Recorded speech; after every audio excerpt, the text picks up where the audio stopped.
This is Coach Josh, training for Warriors Portland, and we're talking about recovery today. And in that larger heading of recovering, we're actually getting dialed down and talking about hydration. So hydration is a huge part of health. It's something that isn't really well understood by a lot of people, even a lot of fitness professionals. And you hear this constant, was it 8 glasses of water a day is the recommended amount?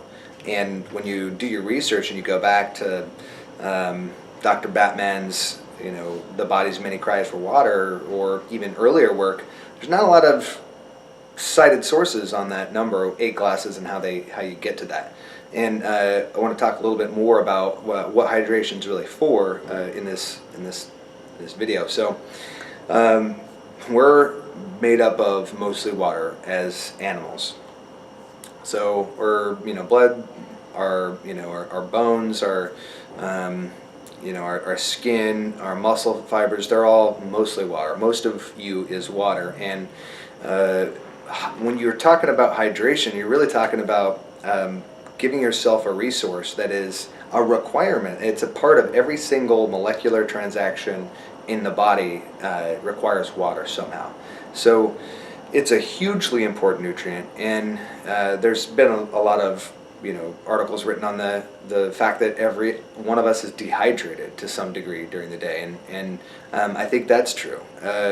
When you talk about prescriptions to combat that, though, it gets a little murky, because some people throw out 8 glasses of water a day, or 100 ounces, or half your body weight in ounces, and those are heuristics to get you started for sure. And there's only a couple of things you can do to really check.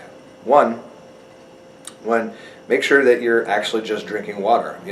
I put a tiny bit of minerals in my water, so I'll put a little Celtic sea salt in my water bottle, and I'll drink 3 of them a day, and that's 96 ounces of water.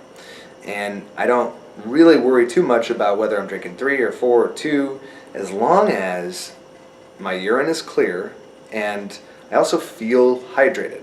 And if you've ever drank a gallon of water a day, like as a lot of people recommend, as a lot of coaches recommend, and some literature will say is important, if you've ever tried to do that, you'll notice that you might drink a ton of water, but you'll continually feel more and more thirsty.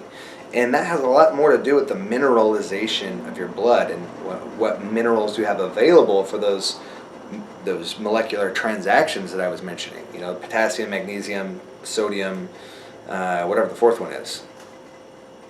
And you need to have a certain amount of each mineral available to you to be able to function, break down proteins, and get rid of waste, and to manufacture energy, all those things. So my point is that water, it dilutes toxins, it allows you to filter things out of your body, it allows you to metabolize fat faster, it helps you think. It's being dehydrated affects your cognitive ability even just a little bit.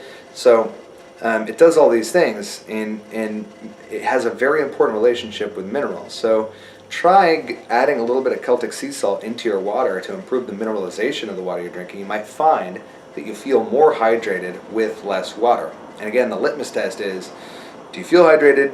How's your focus and energy, and are you able to pee clear? Because if your pee is a murky color, unless you're eating beets or something, where your urine's going to be a funky color, you want to have not perfectly clear urine, but semi-clear. So that's the 50,000 foot view on hydration. And a couple of things to add to that.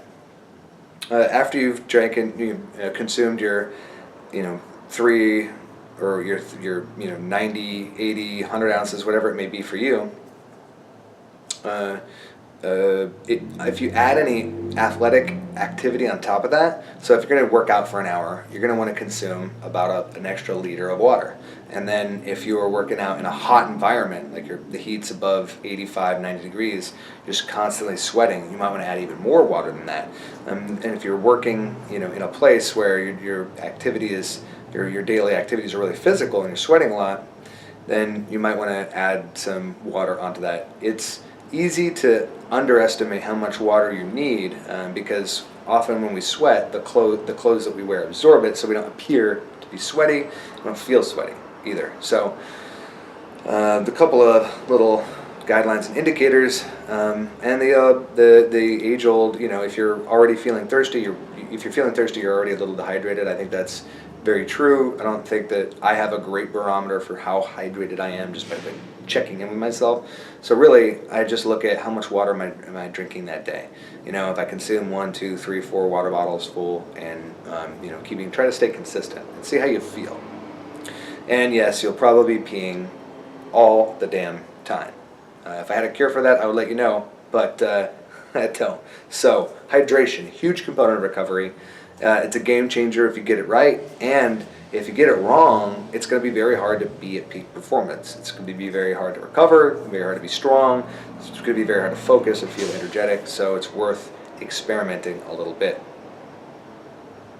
All right, that's Coach Josh here, Training for Warriors Portland, helping you stay hydrated so you can bring out the warrior within.